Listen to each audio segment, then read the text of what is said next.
पाउचंती जहाँ बिल्कुल मिलबार संभावना ही नथिला ता केवल ओडिशा सांबादिक यूनियन जो ही संभवपर हो पारिछि एक आम गर्वर सह कहि परिबा दाम्भिकतार सह कहि परिबा प्रशासनिक स्तर में मध्य ताकू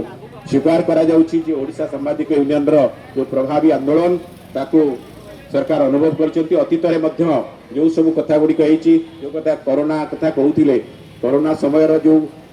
कारुण्य भरा चित्र ता आम मनरु लिभे नाही जेतेबेले पड़ोशी राज्य रे सांबादिक को सहायता कोरोना वारियर भाव में घोषणा करागला से समय कथा मोर मन अच्छी मो सांगे प्रमोद बाबू थिले मो से समय मुख्यमंत्री को गोटे ट्वीट करी मो आज मत धन्यवाद जन जो मैंने कम कर धन्यवाद जनवारे मोर किसी असुविधा ना पूर्वतन मुख्यमंत्री नवीन पट्टनायक ताको ग्रहण करते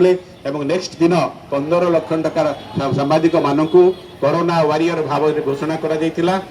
सांबादिक मानक जो मैंने प्राण हरई परिवार को 15 लाख टकार सहायता घोषणा करा ये घोषणा केवल घोषणा नथिला आपण मानू जणाइବାକୁ चाहे 99% केस रे क्षतिपूरण दिया जाइछि आमे ताकू परस्यू मध्ये करतुलु कौन सी गोटे केस रे बात पड़ी नाही ताकू आमे परस्यू करी देखिछु प्रत्येक केस रे दिया जाइछि कार रिकॉर्ड पत्र ठीक नथिला सबको मध्ये ठीक करा जाइछि एवं ये गोटे आम पई बड़ उपलब्धि